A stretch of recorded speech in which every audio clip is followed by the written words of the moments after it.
कल तक आपने जाना कि जनकपुर में लक्ष्मण जी और परशुराम जी के बीच वार्तालाप हो रही है, जिसमें परशुराम जी अपनी कृपाल निकाल लेते हैं और लक्ष्मण जी को मारने की कोशिश करते हैं और सब लोग हाय हाय कर लेते हैं। तब रामचंद्र जी दोनों हाथ जोड़कर विनय के साथ, विनय कोमल सीता के साथ के बोलते हैं, सुनिए, आप तो बड़े स्वभाव से बड़े सुजान हैं, आप बालक के वचन पर कान न दीजिए। और फिर मुनि कहते हैं कि हे राम, क्रोध कैसे जाए, अभी तेरा छोटा भाई टेढ़ा ही ताक रहा है, इसकी गर्दन पर मैंने कुठार न चलाया तो क्रोध करके क्या ही किया। मेरे जिस कुठार की ओर करनी सुनकर राजाओं के इस गर्भ गिर जाते हैं, उसी भरोसे के रहते मैं इस शत्रु राजपूत को जीवित देख रहा हूँ। हाथ चलता नहीं, क्रोध से छाती जली जाती है। हाय, राजाओं का घातक यह कुठार भी कुंठित हो गया, विधाता विपरीत हो गया, इससे मेरा स्वभाव बदल गया। नहीं तो भला मेरे हृदय में किसी समय भी कृपा कैसी। ये विश्वामित्र जी, ये परशुराम जी कह रहे हैं। आज दया मुझे यह दुसह दुख सहा रही है। यह सुनकर लक्ष्मण जी ने मुस्कुराकर सिर नवाया। आपकी कृपा रूपी वायु भी आपकी मूर्ति के अनुकूल ही है, ऐसे वचन बोलते हैं मानो फूल जड़ रहे हैं। हे मुनि, यदि कृपा करने से आपका शरीर जला जाता है तो क्रोध होने पर तो शरीर की रक्षा विधाता ही करेंगे। हे जनक, देख, यह मूर्ख बालक हट करके यमपुरी में घर करना चाहता है। लक्ष्मण जी की शरारतें कम नहीं हो रही थी। तो welcome to my new blog. स्वागत करती हूँ आपका मैं अपने रामचरितमानस के बालकांड पाठ में।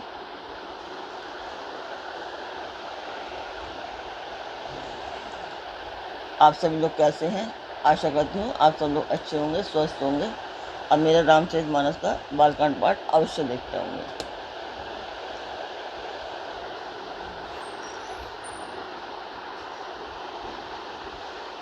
तो आप सब लोगों ने मेरा चैनल अभी तक सब्सक्राइब नहीं किया, मैं बार बार कह रही हूँ, आप मेरा चैनल सब्सक्राइब करिए। मैंने मंदिर बनवाने के लिए सोचा है, तो उसको आप लोगों की सहायता के बिना मैं नहीं कर पाऊँगी। तो आप लोग सब्सक्राइब कीजिए, लाइक कीजिए और ज़्यादा से ज़्यादा शेयर कीजिए। तो शुरू करते हैं हम आज का पाठ। बेगी करहु किन आखिन ओटा, देखत छोट खोट निब डोटा, बिहसे लखनऊ महा कहा मन माही, मूदे आँखी कतहु कोई नाई। इसको शीघ्र ही आँखों की ओर क्यों नहीं करते? यह राजपूत तो देखने में छोटा है पर है बड़ा कोटा। लक्ष्मण जी ने हंसकर मन ही मन कहा, आँख मूंद लेने पर कहीं कोई नहीं है। परशुरामो तब राम प्रति बोले, उर अति क्रोधु, शंभु सरासनु तोरी सट, करसी हमार प्रबोधु। तब परशुराम जी हृदय में अत्यंत क्रोध भरकर श्री राम जी से बोले, अरे शट, तू शिव जी का धनुष तोड़कर उल्टा हम ही को ज्ञान देता है। बंधु कहिए कटु सम्मत तोरे, तू चल विनय करसी कर तो जोरे, करु परितोषु मोर संग्रामा, नाही तछाड़ कहाऊ रामा। यह तेरा ये भाई तेरी ही सम्मति से कटु वचन बोलता है और तू छल से हाथ जोड़कर विनय करता है। या तो युद्ध में मेरा संतोष कर, नहीं तो राम कहलाना छोड़ दे।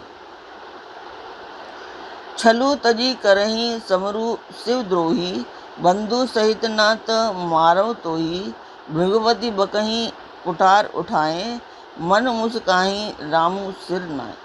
अरे शिवद्रोही, छल त्याग कर मुझसे युद्ध कर, नहीं तो भाई सहित तुझे मार डालूंगा।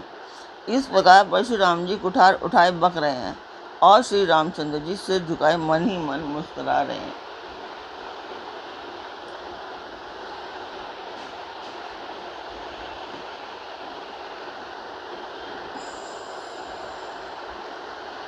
गुनाह लखन कर हम पर रोशु, कतहु सुधाई हूँ ते बड़ दोषु, टेढ़ जानी सब वंदई काहू, वक्र चंद्रमा ही ग्रसई ना राहु। श्री रामचंद्र जी ने मन ही मन कहा, गुनाह तो लक्ष्मण का और क्रोध मुझ पर करते हैं, कहीं कहीं सीधेपन में भी बड़ा दोष होता है। टेढ़ा जानकर सब लोग किसी को भी वंदना करते हैं, टेढ़े चंद्रमा को भी राहु नहीं ग्रसता। राम कहियो रिस तजिए मुनीसा, कर कुठारू आगे यह सीसा, जेहि रिस जाई करिए सोई स्वामी, मोहि जानिए आपन अनुगामी। श्री रामचंद्र जी ने कहा, हे मुनीश्वर, क्रोध छोड़िए, आपके हाथ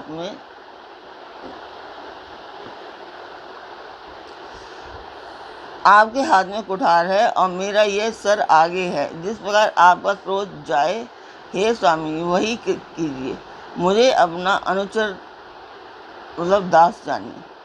प्रभु ही सेवक ही समरू कस तजहूँ विप्रवर रोसु, वेशु विलोके कहे सी कछु बाल कहू नहीं दोसु।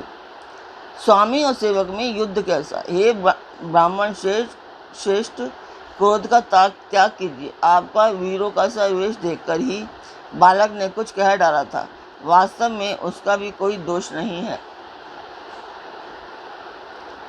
देखी कुठार बाण धनुधारी, भय लरी कही रिस वीरु विचारी, नामु जानवे तुम्हें न चीना, वंश सुभाए उतरु ते ही दीना। आपको कुठार बाण और धनुष धारण किए देखकर और वीर समझकर बालक को क्रोध आ गया। वह आपका नाम तो जानता था, पर उसने आपको पहचाना नहीं। अपने वंश के स्वभाव के अनुसार उसने उत्तर दिया, जो तुम्हें ओते हु मुनि की नाई, पदरज सिर शिशु धरत गोसाई, क्षमहु चूक अनजानत केरी, चाहिए विप्र और कृपा घनेरी। यदि आप मुनि की तरह आते तो हे स्वामी, बालक आपके चरणों की धूलि सिर पर रखता। अनजाने की भूल को क्षमा कर दीजिए। ब्राह्मणों के हृदय में बहुत अधिक दया होनी चाहिए।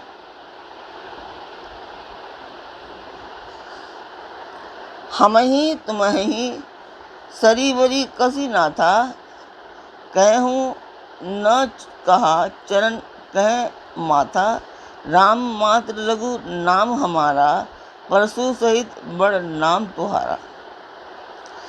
हे नाथ, हमारी और आपकी बराबरी कैसी। कहिए ना, कहाँ चरण और कहाँ मस्तक, कहाँ मेरा राम मात्र छोटा सा नाम और कहाँ आपका परशु सहित बड़ा नाम। देव एकु गुनु धनुष हमारे, नवगुण परम पुनीत तुम्हारे, सब प्रकार हम तुम्हें सनहारे, क्षमो विप्र अपराध हमारे। हे देव, हमारे तो एक ही गुण धनुष है और आपके परम पवित्र शम दम तप शौच क्षमा सरलता ज्ञान विज्ञान और आस्तिकता, ये 9 गुण हैं।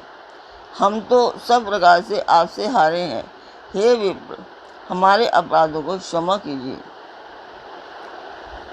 तो मैं बात कर रही थी मंदिर की, जो सब रोज़ाना देखते हैं मेरा चैनल, मेरा बालकांड का पार्ट, वो जानते ही होंगे कि मैं मंदिर बनवाने के लिए कर रही हूँ। और ये मंदिर बहुत साल पुराना है, जो मैं वीडियो अब रोज़ डाल रही हूँ। तो अभी मैं इसका डाल देती हूँ, जो लोग नए हैं वो लोग देख लीजिए।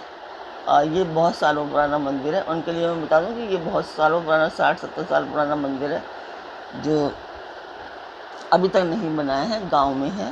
तो उसी के लिए हम कर रहे हैं। ये आपको वीडियो डालते हैं, देखिए आप।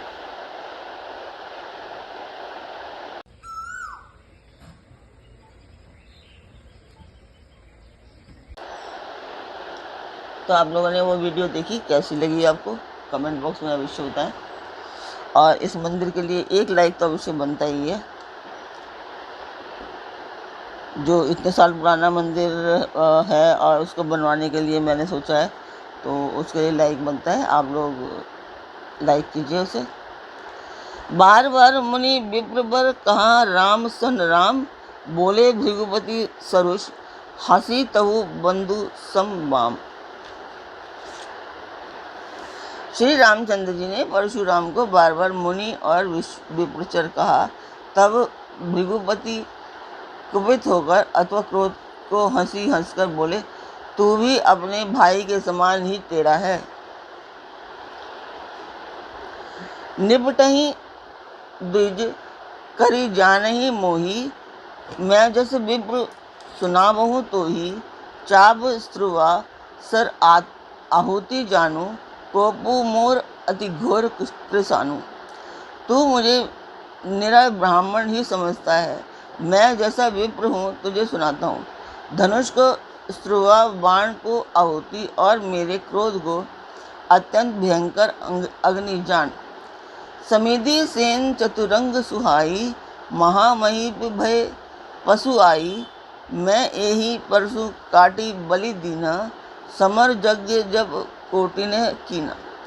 चतुरंगनी सेना सुंदर समिधाएं, यज्ञ में जलाई जाने वाली लकड़ियां हैं। बड़े बड़े राजा उसमें आकर बलि के पशु हुए हैं, जिनको मैंने इसी फरसे से काटकर बलि दिया है। ऐसे करोड़ों जब युक्त रण यज्ञ मैंने किए हैं।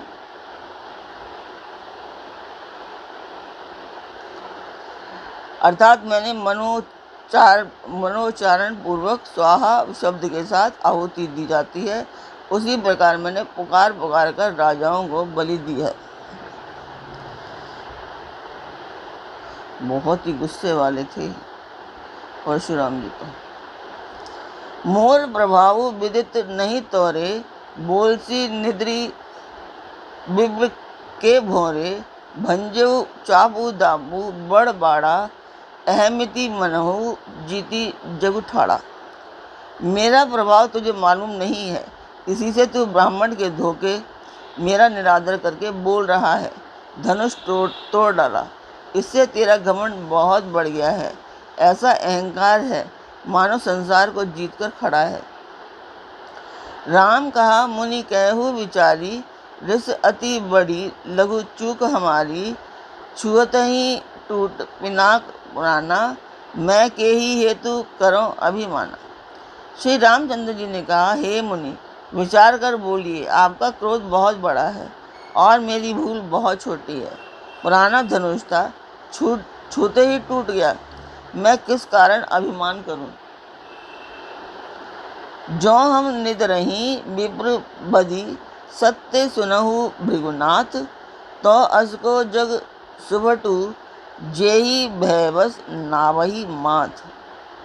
हे भृगुनाथ, यदि हम सचमुच ब्राह्मण कहकर निरादर करते हैं तो ये सत्य सुनिए, फिर संसार में ऐसा कौन योद्धा है जिसे हम डर के मारे मस्तक नवाएं। देव दनुज भूपति भट नाना, संबल अधिक हो बलवाना, जौरन हमहि बचारे को, लरहि सुखैन कालू किन हो। देवता दैत्य राजा या बहुत से योद्धा, वे चाहे बल में हमारे बराबर हों चाहे अधिक बलवान हो, यदि रण में हमें कोई भी ललकारे तो हम उससे सुखपूर्वक लड़ेंगे, चाहे काल ही क्यों न हो। क्षत्रिय तनु धरी समर सकाना, कुल कलंकु तेहि पावर आना, कहूँ स्वभाव न कुलहि प्रशंसी, कालहु डरहि नारन रघुवंशी। क्षत्रिय का शरीर धरकर जो युद्ध में डर गया, उस नीच ने अपने कुल पर कलंक लगा दिया। मैं स्वभाव से ही कहता हूँ, कुल की प्रशंसा करके नहीं, कि रघुवंशी रण में काल से भी नहीं डरते। विप्र वंश के असी प्रभुताई, अभय होई जो तुम्हें ढेराई, सुनी मृदु गूढ़ वचन रघुपति के,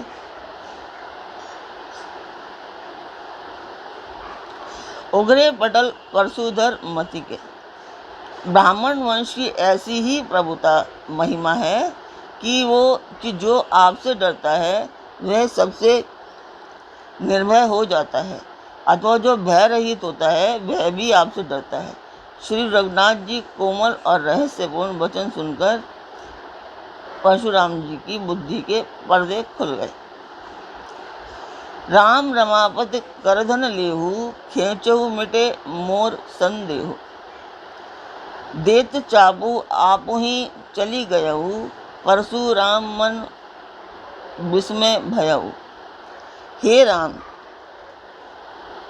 हे लक्ष्मीपति, धनुष को हाथ में अथवा लक्ष्मीपति विष्णु का धनुष लीजिए और इसे खींचिए, जिससे मेरा संदेह मिट जाए।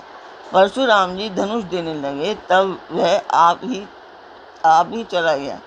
तब परशुराम जी के मन में बड़ा आश्चर्य हुआ।